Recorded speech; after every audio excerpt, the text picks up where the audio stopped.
Mehriban və bağışlayan Allahın adı ilə hər vaxtınız xeyirli olsun mənim şirin şəkər gül balalarım. Bu gün də mən sizə nağıl danışmağa gəlmişəm. İnanıram ki, siz də yenə səbirsizliklə nağıllarımızı gözləyirsiniz. Hazırsınız uşaqlar?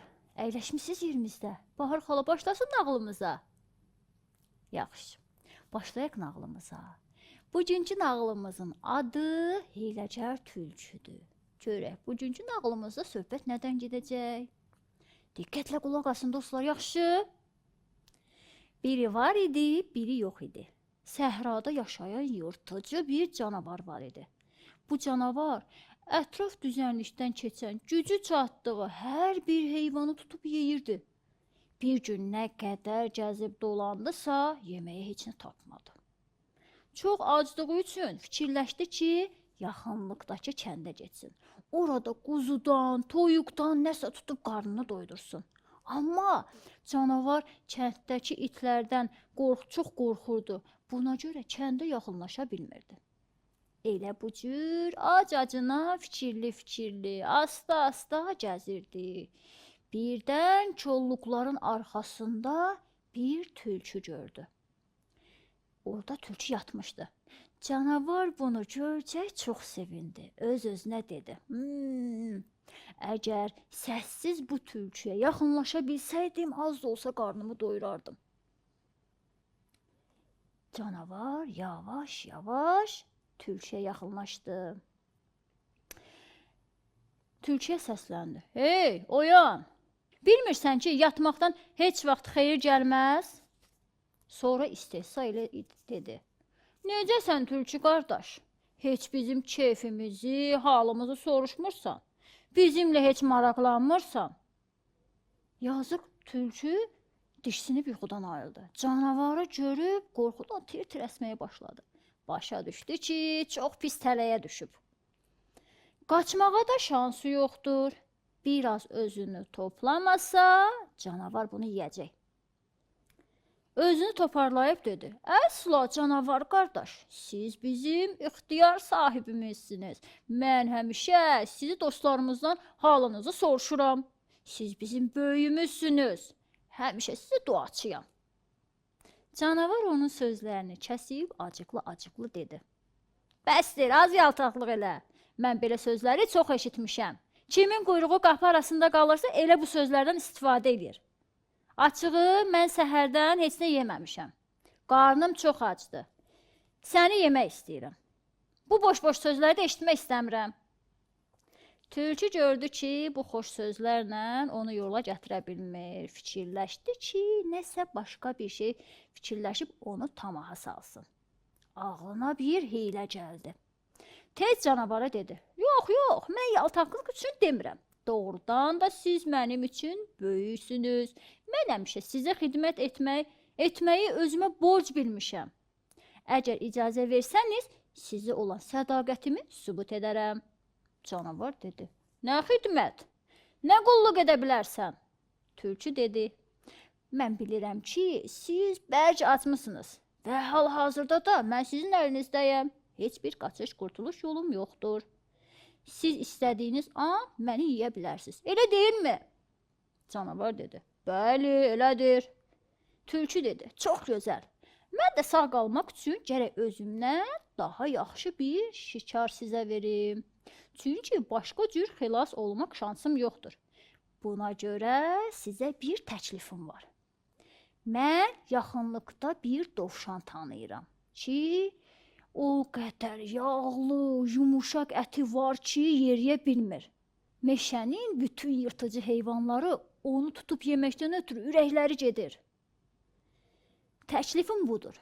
Əgər məni yeməyə tələsməsən, mən səni həmin dovşanın evinə apararam. Sən qıraqda gözləyərsən. Mən bir plan qurub onu evindən çölə çıxaracağam. Sən də fürsətdən istifadə edib onu tutub yeyərsən. Yeyib qurtarandan sonra ürəyincə olacaqsa heç. Yox, olmayacaqsa mən sənin huzurundayam. Məni də yeyə bilərsən. Canavar gördü ki, doğrudan da bu tülkü çox arıqdır, çəlimsizdir. Öz-özünə dedi, əgər doğrudan bu dediyi dovşan ətli canlı olsa heç pis olmazdı.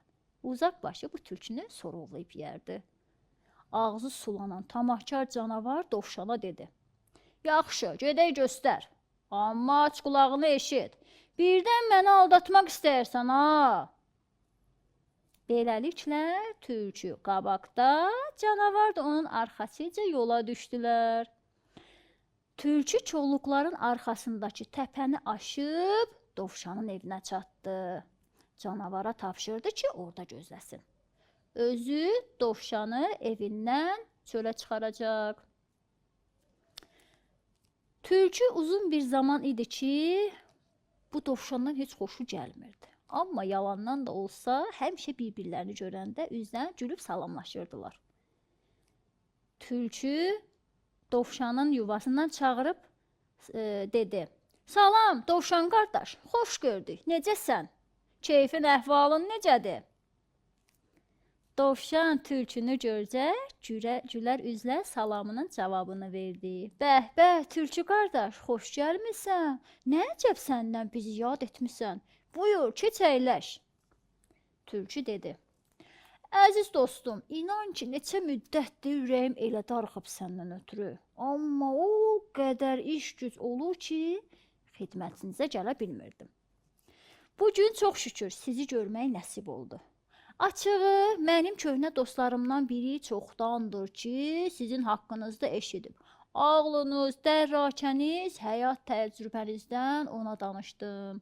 O qədər sizdən xoş sözlər eşidib ki, gəlib yaxından görüb tanış olmaq istədi. Mən də onu özümlə gətirmişəm. İndi qapının ağzında gözləyir. Əgər icazə versən, onu da evə dəvət edim. Ya ürəyiniz istəyirsə, çıxaq qapıda tanış olun. Biraz da bərabər gəzib söhbət edərik. Çünki bu hörmətli dostum uzaq yoldan sizi görmək üçün gəlib. Dovşan tülkünün bu danışığından şübhələndi. Fikirləşdi ki, nə isə torbada pişik var. Yoxsa ki, sadə bir görüş üçün bu qədər tərifə nə ehtiyac var? Deyə öz-özünə fikirləşdi. Amma tülküyə heç nə hiss etdirmədi. Birdən ayağa qalxıb dedi, vay, tamam unutmuşam. Ocağın üstündə südlü aş qoymuşam. Gedim altını söndürüm gəlirəm. Tez mətbəxə keçib, yavaşca pəncərədən bayıra baxdı. Görsün ki, bu tülkünün dostu kimdir? Elə bayıra baxmışdı ki, canavarı gördü. Tülkü də həvəslə öz-özünə deyinirdi. Nə yaxşı oldu, dovşanı inandırdım. Bir güllə ilə neçə ov vurdum. Həm xoşum gəlməyən dovşandan canım qurtarar, həm də canavar dovşanı yeyib məndən razı qalar. Mən də xilas olub, gəlib bu təzə bişən südlü aşı yeyərəm. Dovşan hər şeyi başa düşüb öz-özünə dedi. Heç darıxmayın. Öz qazdığınız quyuya sizi salıb siz də baxın. Tülkü başa düşməsin deyə tez gülərizlə dedi. Sən canım bağışla, səni tək qoydum. Qorxdum birdən südlü aş ocağın üstündə yanar. Ardınca dedi. Əziz dostum, mən neçə vaxtdır ki, səni görmürəm. İndi də hörmətli qonağın uzaq yoldan gəlib. Bu cür qarşılama qayıb olar. Əgər narahat olmazsansa, bir neçə dəqiqə dostunu söhbətə tut, mən də evə biraz əl gəzdirib, təmiz xalça sərim, içməyə çay, yeməyə biraz şirini düzəldim. O vaxta kimi sən də dostunla söhbət et ki, darıxmasın. Hazır olan kimi mən sizi çağıracağım. Tülkü dovşanın buna əməlli başlı inandığını görüb, daha da sevincək halda dedi. Dovşan qardaş, bu dostumuz da çox mehriban və özümüzküdür. İnan heç zəhmət çəkməyinə razı deyiləm. Amma indi ki siz böyüşük edib evinizə gələn qonağı daha yaxşı qarşılamaq istəyirsinizsə, eybi yox. Biz bağçada gözləyərik, biraz gəzişərik. Siz nə vaxt uyğun bilsəniz, səsləyərsiniz bizi. Sonra tülkü sevinə-sevinə canavarın yanına gəlib içəridə olub keçənləri bir ona anlatdı. Canavar biraz da iştahlansın deyə dovşanın necə ətli, yağlı olduğunu bəhbəhlə danışırdı. Üstəlik özünü biraz da yaxın etmək üçün dedi. Canavar qardaş, sən ürəyini sıxma. Mən bundan başqa bir neçə ətli, canlı dovşan yerləri bilirəm ki, bir-birindən böyükdür. Beləcə bunların başları söhbətə qarışdı. Dovşan da həmişə ehtiyatlı olmağı düşünərdi. Bunun üçün dar gününə hər tədarükünü görmüşdü. Evin girəcəyində dərin bir quyu qazıb üzərini taxta ilə örtmüşdü. Üstündən biraz palaz sərmişdi ki, heç kim bilməsin. Tez palazı kənara çəkib, quyunun üzərindəki taxtanı götürüb, nazik qurumuş ağac budaqları qoyub, yenidən palazla üstünü örtdü. Biraz gözə gəlimli olsun deyə üstündən güllü, çiçəkli bir pərdə də sərdi. Biraz evə əl gəzdirib dəyişiklik etdi. Bundan başqa dovşan çətin anları üçün evin arxasından gizli balaca bir qapı da açmışdı. Nəysə, evi qaydaya saldıqdan sonra tez qaçıb həmin gizli qapının yanında dayandı. Səslənərək tülkünü çağırdı. Tülkü qardaş, çox üzr istəyirəm. Bağışlayın ki, sizi gözlətdim. Xahiş edirəm, əziz qonağınızla bərabər buyurun. Xoş gəlib, səfa gətirmisiniz. Tülkü ilə canavar sevinə-sevinə evə tərəf yaxınlaşdılar. Elə qapıdan içəri ayaq basan kimi quyunun üstündəki quru budaqlar qırıldı. İkisi də güppultu ilə quyunun dibinə düşdülər. Biraz toz torpaq yatandan sonra dovşan quyunun ağzına yaxınlaşıb baxdı. Gördü ki, quyunun içində canavar tülkünü yeyib, özü də sıxılıb qalıb orada. Dovşan başını biraz qabağa aparıb ucadan səsləndi. Tülkü qardaş. Canavar quyunun dibindən cavab verdi. Bu tülkünün payını verdim. İndi kəndir salla, buradan çıxın. Dovşan ucadan qəhqəhə çəkib güldü və dedi. Hə, düz deyirsən. Tülkü öz elədiyinin cəzasını çəkdi. Kim öz köhnə dostuna hiylə qurub xəyanət edərsə, dostunu düşmənin əlinə atarsa, sonu da belə olmalı idi. Amma sən də çox ağıllı deyilsən. Balaca bir tülkü səni aldadır.